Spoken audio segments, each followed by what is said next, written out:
होती है, लेकिन क्यों खाना खाते वक्त ये पांचों ही उंगलियां एक बराबर एक जगह पे जमा हो जाती हैं? पहला तिल जो सबसे अहम है, हथेली के दरमियान के अंदर जिसके हाथ में तिल होगा वो फैमिली को साथ में लेके चलने में बहुत ही माहिर होगा। जिसके हाथ की हथेली के बिल्कुल सेंटर में जिसके तिल होगा वो ना सिर्फ बेहतरीन लीडर होगा बल्कि बिल्कुल निडर होगा। और जिसके होता है शहादत की उंगली में ऊपर की तरफ तिल, उसकी जिंदगी में जितने भी उतार चढ़ाव, नशीब फराज, ऊंच नीच आते रहेंगी, जितना ही ज्यादा उतना ही ज्यादा वो आगे बढ़ता रहेगा और रहेगा सबसे अव्वल, सबसे आगे, सबसे ऊपर, सबसे सुपर। शहादत की उंगली के दूसरे हिस्से में यानी कि दूसरे पोर में यानी कि दरमियान में जिसके हाथ में तिल होगा उसकी जिंदगी में मुश्किलात भी औसत दर्जे की रहेगी और कामयाबी भी दरमियानी ही रहेगी। यानी कि ऐसा शख्स ना ही अमीरी की हदों को छुएगा ना ही गुर्बत की लकीर से कभी नीचे जाएगा, जिसे हम आम तौर पर मिडिल क्लास कहते हैं। शहादत की उंगली के तीसरे पोर में जिसके तिल होगा वो बड़े बड़े ख्वाब देखेगा, चाहे अपनी नींद की कुर्बानी ही देनी पड़ जाए वो अपने ख्वाबों को पूरा करके ही रहेगा। मुबारक हो शख्स को जिसकी शहादत की उंगली के अंदर कहीं भी तिल हो। उसे चाहिए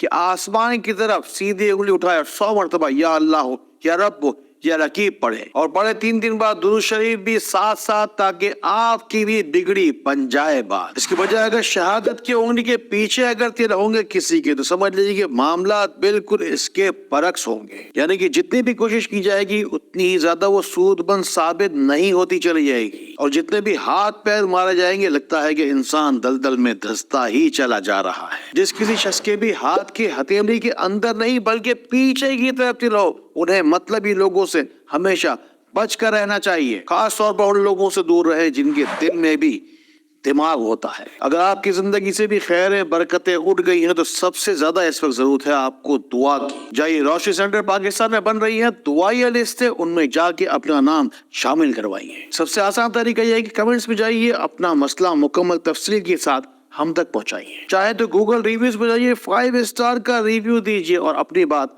हम तक पहुंचाइए, या फिर हमारे व्हाट्सएप नंबर है जिस पर मुकम्मल अपनी तफसील सारे के सारे मसले मसाइल हमारे मावरीन को लिखवाइए। साथ ही साथ शेयर का बटन भी जितना हो सके दबाते जाइए। हजारों खैरें और लाखों भलाइयां भी अपने साथ साथ लेते चले जाइए। इंसानी जिस्म में मौजूद किस तिल का क्या मतलब है इस बारे में मुकम्मल तफसीली वीडियो हम आपको पहले दे चुके हैं। इससे कमोबेश 25 लाख लोग अब तक इस्तेफादा हासिल कर चुके हैं। ये वीडियो जो आप इस वक्त देख रहे हैं ये हाथों में मौजूद खैरें, बरकतें और भलाइयां तलाश करने के लिए है। क्या पता कौन सा छुपा हुआ फायदा, कौन सा छुपा हुआ टैलेंट है, या आपके हाथ में कौन सी तासीर, कौन सी रूहानियत छुपी है। इस बारे में अल्लाह की कुदरत कौन सी निशानी, कौन सा इशारा आपको दे रही है। अपने इन्हीं हाथों से आप कोई बड़ा काम करें, कोई बड़े आदमी बने, इसीलिए आपको ये भी मालूम होना चाहिए कि हाथों में मौजूद पहली उंगली का नाम शहादत, दूसरी का जन्नत, तीसरी उंगली को कहते हैं अमानत, चौथी को कहते हैं आमीन। और यही वो 4 तासीर हैं जब दुआ मांग कर इंसान चेहरे पर हाथ फेरता है तो इंसान को ये 4 तासीरें उस वक्त मिलती हैं। हमेशा रखे कि जिस शख्स के भी हाथ में तासीर शिफा अल्लाह रब्बुल इज्जत रखी होगी